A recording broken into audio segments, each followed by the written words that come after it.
नमस्कार, स्वदेश न्यूज की खास पेशकश में आप सभी का स्वागत है। मैं हूं आपके साथ राखी। मध्य प्रदेश के चुनावी समर में शाजापुर के पुलाई कला से कांग्रेस के सांसद राहुल गांधी ने ओबीसी आरक्षण का मुद्दा जोर शोर से उठाया। महिला आरक्षण बिल के पास होने के बाद राहुल का ओबीसी कार्ड एमपी की सियासत में नए नैरेटिव को सेट करने जैसा है। राहुल गांधी ने भाषण की शुरुआत तो मध्य प्रदेश की सरकार पर भ्रष्टाचार के आरोपों से की, लेकिन उसके बाद वो देश जातीय जनगणना के बहाने पिछड़ा वर्ग के वोट बैंक को भुनाने की शुरुआत कर दी। अपने उद्बोधन के जरिए राहुल गांधी ने यह संदेश देने की कोशिश की कि कांग्रेस पार्टी ही पिछड़ा वर्ग का हित चाहने वाली सबसे बड़ी और अकेली पार्टी है। जाहिर है मध्य प्रदेश में ओबीसी वर्ग की तादाद बतौर मतदाता चुनावी गुणागणित के लिहाज से कहीं ज्यादा है, तो परिणाम को प्रभावित भी करती है। साथ ही बीजेपी का स्पष्ट रुख अभी इस विषय को लेकर सामने नहीं आया है। ऐसे में राहुल को लगता है कि शिवराज के महिला सम्मान के कार्यक्रमों की काट पिछड़ा वर्ग के मतदाताओं को लुभाकर निकाला जा सकता है। उन्होंने ये भी बताने की कोशिश की कि कांग्रेस के 4 में से 3 मुख्यमंत्री पिछड़ा वर्ग से हैं। ये लगभग साफ हो गया है कि इंडिया और एनडीए दोनों गठबंधन की पार्टियों के लिए 2024 के लोकसभा चुनाव और कांग्रेस के लिए विधानसभा चुनाव में ओबीसी कार्ड बेहद अहम है। तो निश्चित तौर पर ओबीसी कार्ड का जिक्र हुआ है, दौरे लगातार हो रहे हैं। राहुल का ओबीसी कार्ड क्या कहता है और क्या इन तमाम बातों के मायने होंगे आने वाले समय में? इलेक्शन है क्योंकि इस चर्चा को आगे बढ़ाएंगे, उससे पहले कुछ प्रतिक्रिया है वो सुनाते हैं। सब लोग कहते हैं हिंदुस्तान में ओबीसी है, दलित है, जनरल है, आदिवासी हैं, मगर जब हम सवाल पूछते हैं ओबीसी कितने हैं, जनरल कितने हैं, दलित कितने हैं, आदिवासी कितने हैं, कोई जवाब नहीं दे पाता। देखो मैं पूछता हूं भैया ओबीसी कितने हैं हिंदुस्तान में, कोई नहीं दे सकता। तो मैं ये कह रहा हूं कि अब वो समय आ गया है कि हमें हिंदुस्तान का एक्सरे करना है। ये पता लगाना है कि अगर 90 अफसर हिंदुस्तान को चला रहे हैं और उसमें से 5% भागीदारी ओबीसी को मिल रही है, तो क्या ओबीसी की आबादी 5% है? क्या हो ही नहीं सकता। तो अगर उनकी आबादी 5% नहीं है, अगर उनकी आबादी 50% है, तो उनका 5% बजट पे कंट्रोल क्यों है? उनका 50% बजट पे कंट्रोल क्यों नहीं है? अब जब मैं ये सवाल उठाता हूं, बीजेपी के लोग कांपने लग जाते हैं, नरेंद्र मोदी जी भाग जाते हैं, अमित शाह जी कुछ और कहते हैं, हिंदू मुस्लिम कहेंगे, नफरत फैलाने की कोशिश करेंगे।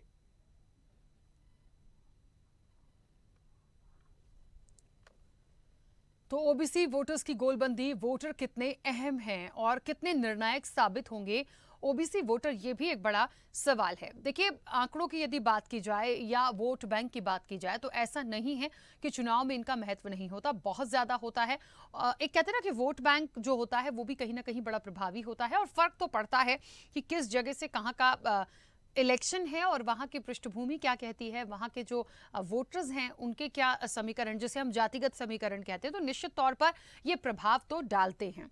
अब ऐसे में एक ये जो कोशिश थी राहुल गांधी की इन तमाम बातों को कहने की और ओबीसी वोटर्स को एक तरह से उनके हित की बात करनी थी, उनके वर्चस्व को बतानी थी, ये कितनी प्रभावी होगी? क्योंकि धीरे से अपने बातों ही बातों में इनको साधने का प्रयास उन्होंने किया है।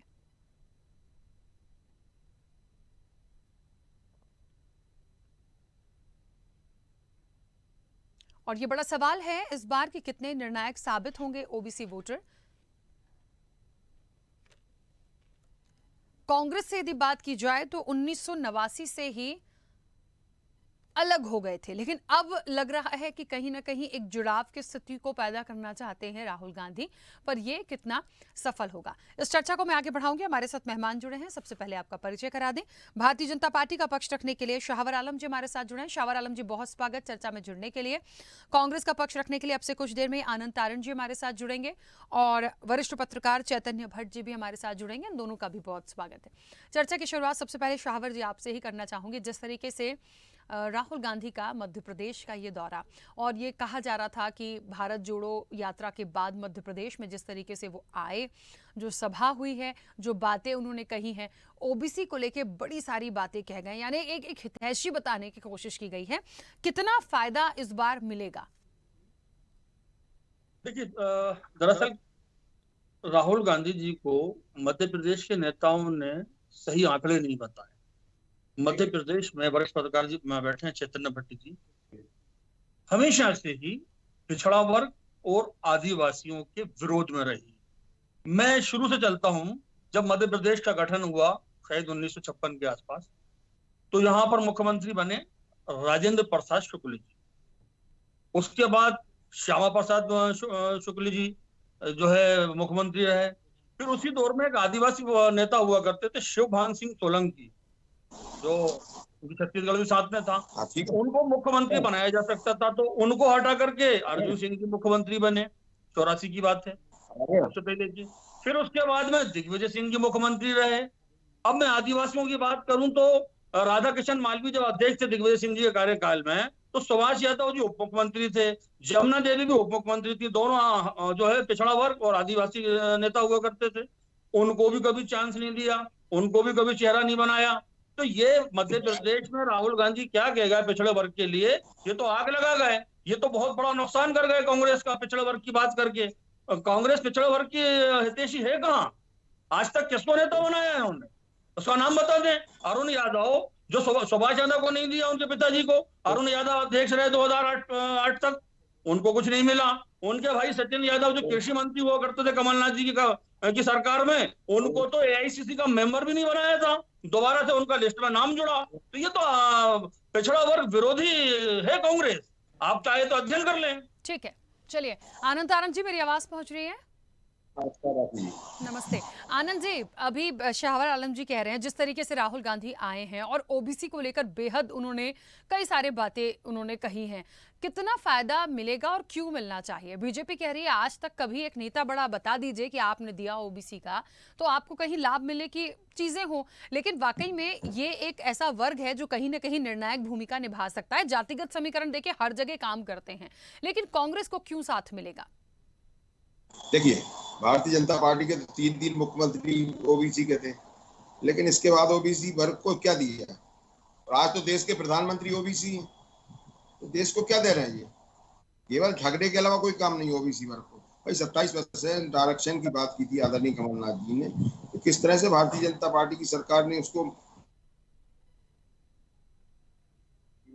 हमारे अधिकतर नेता तो सब उसी वर्ग में आते हैं ना, तो ये किस तरह की बातें अगर ये चीजें आ रही हैं, निश्चित रूप से हमने तो जो बोला था वो करके दिखाया की थी, तो निश्चित रूप से उसको आमली जामा पहनाया था। लेकिन आज भारतीय जनता पार्टी इधर उधर हो रही है। महिला आरक्षण किया, विधायकों का आरक्षण किया गया, भैया सांसदों का आरक्षण किया, 33% की बात की, 33%। और जो जातिगत जनगणना की बात है उससे क्यों इधर उधर हो रहे हैं?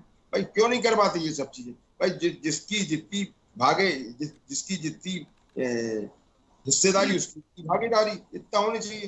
तो उससे क्यों भारतीय जनता पार्टी की सरकार भागती है? तो कम से कम ये जो सांप्रदायिकता का माहौल, सांप्रदायिकता का उन्माद जो फैला रहे हैं, वो उस पर तो ब्रेक लग जाता है।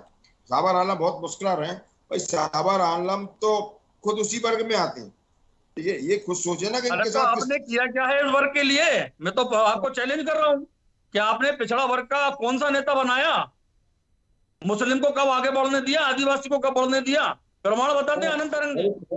दिख रहा है आज किस तरह से इधर उधर हो रही है भारतीय जनता पार्टी, क्यों बैकफुट पे आ गई? भाई अगर आपको 33% आरक्षण देना था तो 33% आरक्षण की घोषणा कर देते, बोल देते कि इसी चुनाव से हो जाएगा। सब अपने आप व्यवस्थाएं हो जाती हैं जिस तरह से होना थी। महिलाओं को कम से कम सम्मान तो मिलता, 33% महिलाएं कम से कम गौरवान्वित तो होती। लेकिन किस तरह की बातें अगर भारतीय जनता पार्टी ने ओढ़ेगी, निश्चित रूप से अगर राहुल जी ने जो बातें बोली, निश्चित रूप से आने वाले समय मील का पत्थर साबित। ठीक है, चलिए वापस आऊंगी। चैतन्य जी, इस समय देखिए राहुल गांधी का दौरा था, अब क्योंकि इलेक्शन है आएंगे, अधिकार भी है, बोलने का भी अधिकार है, मुद्दों पे बात करने का अधिकार है, और जातिगत समीकरण जो है वो बहुत प्रभावी होते हैं। ओबीसी वोट बैंक की यदि मैं बात करूं तो निश्चित तौर पर ये भी बड़ा प्रभावी है। कांग्रेस के लिए कहा जाता है कि कांग्रेस ने किया क्या इनके लिए, या इनका कोई बड़ा चेहरा जो काफी ज्यादा प्रमोट हुआ हो या उसने चीजों को किया हो, ये जो बात उठ रही है, मुझे ऐसा लग रहा है कि शायद मध्य प्रदेश की राजनीति में ये एक लग रहा है कि इस तरह की खबरें हैं। अब ये कितनी सच हैं कितनी नहीं, ये सिर्फ बातों में है, क्योंकि फिलहाल लगातार प्रदेश के मुखिया शिवराज सिंह चौहान जिन योजनाओं को लाए हैं, या महिलाओं से संबंधित जो कार्यक्रम हैं, या देश में भी देख लीजिए जिस तरह से कानून आया है, तो एक देखने में सुनने में फर्स्ट प्रायोरिटी में जब हम देखते हैं तो ऐसा लगता है कि बहुत अच्छा हो रहा है। वो इंप्लीमेंट कब होगा उसको साइड में रख दिया, लेकिन पहले तो हमने बहुत अच्छी साज सज्जा कर दी उसकी। हो सकता है कांग्रेस के पास ऐसी कोई बड़ी चीज नहीं है और उसकी काट के लिए कुछ नहीं तो वोट बैंक पर जाएं, उनके हितों की बात करें, उन चीजों को निकाला जाए कि बीजेपी को कहां से उसकी काट करने को मिले। आप किस नजरिए से देखते हैं इसे? देखिए, ये बड़ा दुर्भाग्यजनक तथ्य है कि मध्य प्रदेश जो कभी जातिगत राजनीति का नहीं रहा, जातिगत राजनीति जहाँ पर नहीं रही, वो अब फिर से बिहार और उत्तर प्रदेश की राजनीतिक चालों में फंस के यहाँ भी जातिगत राजनीति को प्रेशर देने लगा है। देखिए, 50 से 51% ओबीसी आबादी है मध्य प्रदेश की, इसमें कोई संदेह नहीं है। और इतनी बड़ी आबादी को अपने पक्ष में करने के लिए दोनों जो प्रमुख राजनीतिक दल हैं वो अपने अपने तरफ से प्रयास कर रहे हैं। पिछली बार जब कमलनाथ की सरकार थी तब उन्होंने कहा था हम 27% आरक्षण ओबीसी को देंगे। सवाल इस बात का है कि जब 50% से ज्यादा सुप्रीम कोर्ट आरक्षण देने के लिए मनाही कर चुका है, तो आप किस आधार पर कहते हो कि हम 27% आरक्षण दें? उसके बाद फिर जब ये सरकार आई, कमलनाथ की सरकार चली गई, शिवराज सिंह की सरकार चली गई, उन्होंने भी ओबीसी को लेकर बड़ी बड़ी बातें। दिक्कत ये है कि बातें तो जरूर करती हैं पॉलिटिकल पार्टी, लेकिन उनका होता कुछ नहीं। आप जैसे बहुत बड़ा एक उदाहरण आदिवासी समाज का है। आदिवासी के उत्थान के लिए बड़ी बड़ी बातें कहती हैं, कही जाती हैं, और भाजपा तो इस बात का दम्भ भरती कि हमने एक आदिवासी महिला को राष्ट्रपति बनाया। लेकिन आदिवासियों की हालत आज कैसी है? आप महाकौशल के किसी भी इलाके में जाके, चाहे वो मंडला हो, चाहे उमरिया हो, चाहे अनूपपुर हो, जो आदिवासी बहुल इलाके, वहां आप जाके देख सकते हैं आदिवासियों की हालत वैसी की वैसी। हाँ, जो आदिवासी नेता है उनकी हालत बहुत अच्छी हो। तो राहुल गांधी को भी ये लग रहा है कि मध्य प्रदेश में एक बहुत बड़ी संख्या जो है ओबीसी की है, इसलिए इस पक्ष की बात की जाए। और ये सब पॉलिटिकल एजेंडे होते हैं। जैसे अभी आपने देखा कि शिवराज सिंह चौहान ने महिलाओं को, आधी आबादी को अपनी तरफ करने के लिए जो योजना लागू की है, लाडली बहना, उसके तहत 1000 रुपये, और फिर 1200 रुपये, फिर 1500 रुपये, फिर उसके बाद 3000 रुपये की। ये सब 15-17 साल में बहनों की याद नहीं आई, ना ओबीसी की किसी को याद आई। ये सब जो होते हैं सिर्फ शगुफे होते हैं जो चुनाव के दौरान सामने आते हैं। और उसके पीछे कारण यही होता है कि हर पॉलिटिकल पार्टी को सत्ता चाहिए, और उनका ऐसा मानना है कि जब हम सत्ता में होते हैं तब हम लोगों का भला कर पाते हैं। लेकिन वास्तव में लोगों का भला कितना होता है और खुद का भला कितना होता है, ये तो सबके सामने है। मुझे लगता है कि ये जो एक पॉइंट खेला है राहुल गांधी ने, उसके पीछे भी वही कारण है जो भारतीय जनता पार्टी चाहती है कि हमारे पास ओबीसी का बहुत बड़ा वर्ग आ जाए। और कांग्रेस भी ये चाहती कि ओबीसी का बहुत बड़ा वर्ग जो है, क्योंकि 50 से 51-52% जो जनसंख्या होती है वो बहुत बड़ा वोटर होता है, जिसकी तरफ भी चला जाएगा निश्चित तौर पे उसको विजयश्री हासिल हो जाएगी। तो ये जो सारे धतकर्म हैं, जिनको हम धतकर्म ही कहें, ये सारे के मद्देनजर होते हैं। उसके बाद जब एक बार सत्ता आ जाती है तो ठीक है, थोड़ा बहुत इधर उधर कर भी सकते हैं, जैसे आरक्षण वाली बात है। अब आरक्षण वाली बात में ये पॉइंट आ जाएगा कि साहब हमने तो बहुत प्रयास किया, लेकिन अब क्या करें, सुप्रीम कोर्ट मानता नहीं इस बात को। तो ये सारी, जब आपको मालूम है किसी चीज में रोक लगी हुई है, तो उसको लेके बार बार आप लोग क्यों इस तरह की बातें, भरमाने वाली बात। ये बात सही है कि जो भी पॉलिटिकल पार्टी होती हैं उनका उद्देश्य यही होता है कि वो किस तरह से सत्ता में पहुंचा, और उसके लिए तमाम तरह की चीजें होती हैं। क्योंकि जो सत्ता में रहता है उसके पास भी बहुत से तरीके होते हैं। ठीक है, बिल्कुल ठीक बात है। और मुझे लेकिन लगता है ऐसा कहीं ना कहीं कि जितनी भी बातें अभी हो रही हैं बिल्कुल चुनावी हो सकती हैं, लेकिन इस बार जो मध्य प्रदेश की जनता होगी उसको सारा एक पिक्चर कहते हैं ना, वो क्लियर हो चुका है। ओबीसी वर्ग भी जब सुन देख रहा होगा और बहुत सारी बातों पे मंथन कर रहा होगा, तो वो ये भी आकलन कर रहा होगा कि अभी तक मिला कितना है। शाहवर जी। हाँ, बता देता हूँ। देखिए, ऐसा है, मुफ्त की रेवड़ी जो चल रही है ना आजकल, वो कौन बांट रहा है पहले आप समझिए। मुफ्त की रेवड़ी बट रही है मध्य प्रदेश में कांग्रेस के द्वारा, कि सरकार है नहीं, योजना है नहीं, फंड है नहीं, और कहते हैं 1500 देंगे, फिर कहते हैं 500 का सिलेंडर दे देंगे। अरे भाई, कहां से? जो सरकार कर रही है आप उसको नकार रहे हैं। लाडली बहना के योजना जो है 15,000 करोड़ रुपए, 1000 से बढ़ा करके 1200 रुपए, 1500 होंगे, 3000 भी होंगे। 450 में सिलेंडर भी दे रहे हैं हम उनको। हमने लाडली बहना लक्ष्मी योजना में 44 लाख भांजियों को लाभान्वित किया। जो मेधावी छात्र छात्राएं उनको हम लैपटॉप और स्कूटी देते हैं, हर वर्ग के लिए, और खास तौर से पिछड़े वर्ग और आदिवासी वर्ग के लिए राज्य और केंद्र की सरकार ने हजारों करोड़ रुपए का बजट का प्रावधान है। अब जैसे ये विश्वकर्मा योजना, उसमें हजारों करोड़ का प्रावधान है। आज नरेंद्र मोदी जी ने उस बात का जिक्र किया छत्तीसगढ़ में तो देखिए कर रहे हैं, ये इसे मुफ्त नहीं कह सकते, ये तो योजना में है, हम लाभान्वित कर रहे हैं। मैंने फिर अभी कहा था आनंद तारंग जी से कि आप मुझे एक आदिवासी और एक पिछड़े वर्ग का नेता बता दें 1956 से अभी तक, क्योंकि मध्य प्रदेश का गठन लेट हुआ था, बाद में हुआ था, तो बता दें आप, एक भी लीडर आपने नहीं बनने दिया अभी तक। केवल ब्राह्मण और ठाकुरों के वर्चस्व की लड़ाई है कांग्रेस के अंदर, बाकी है क्या कांग्रेस में? आनंद जी,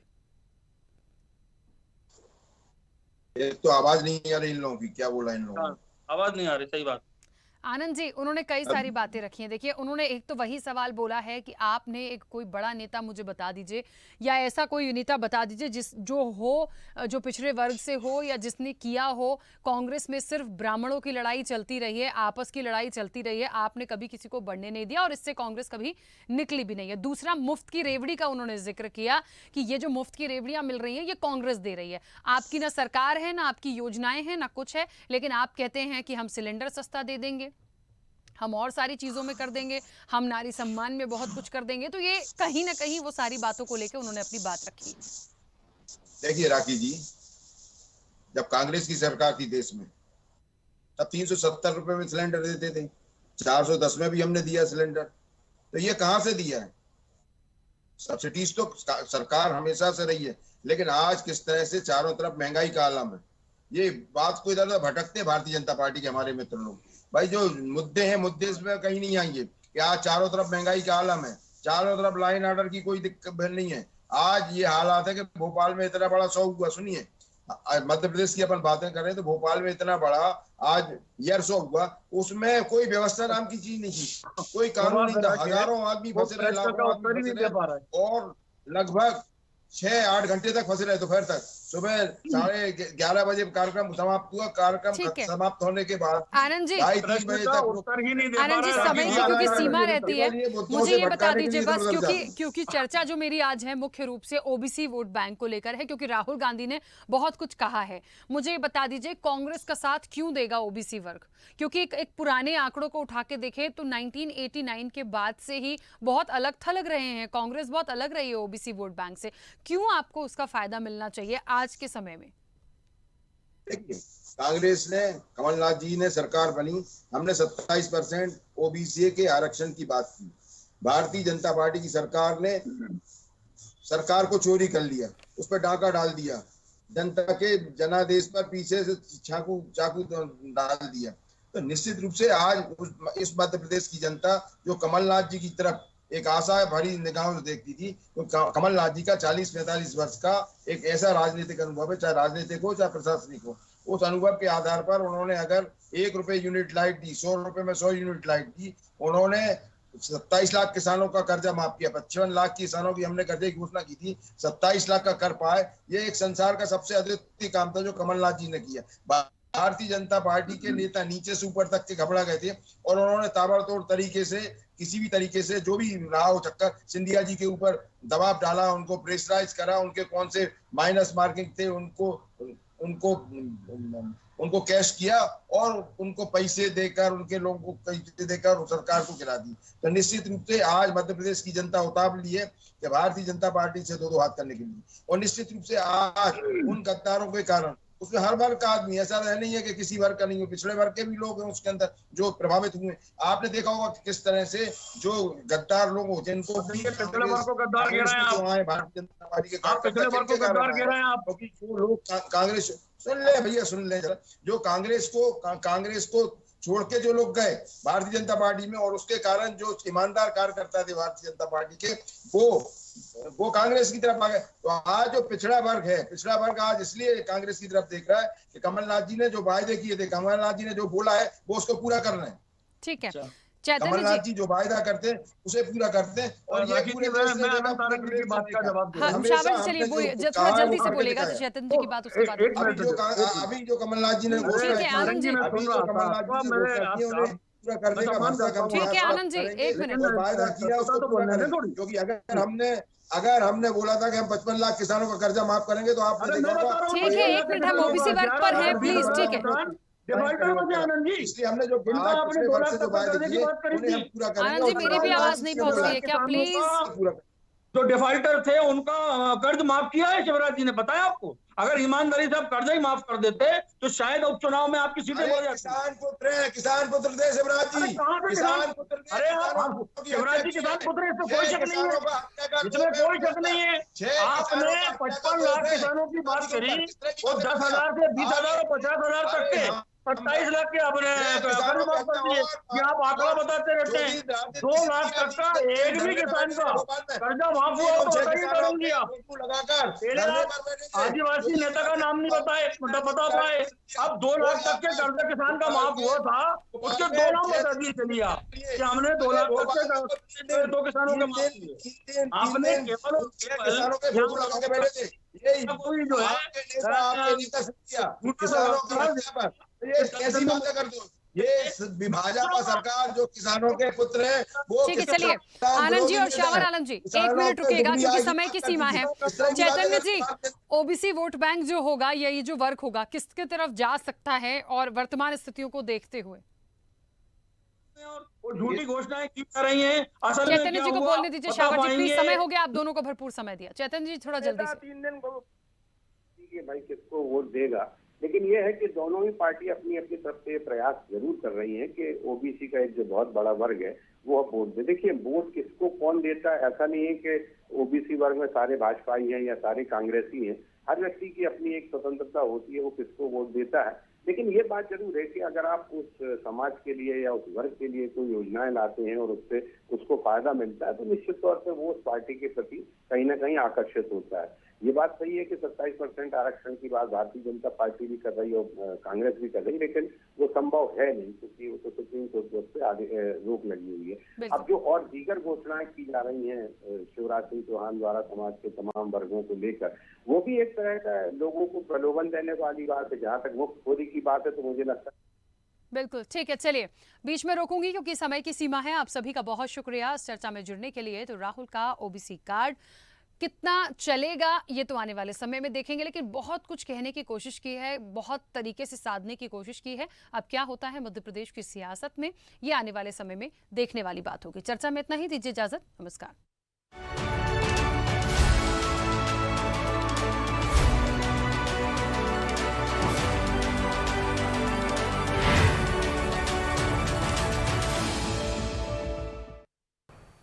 ऐसे ही वीडियोस के लिए लाइक करें, शेयर करें, फॉलो करें। YouTube पर जाकर सब्सक्राइब कर बेल आइकन दबाना ना भूलें और ताजा अपडेट्स के लिए स्वदेशलाइव.com पर जरूर जाएं।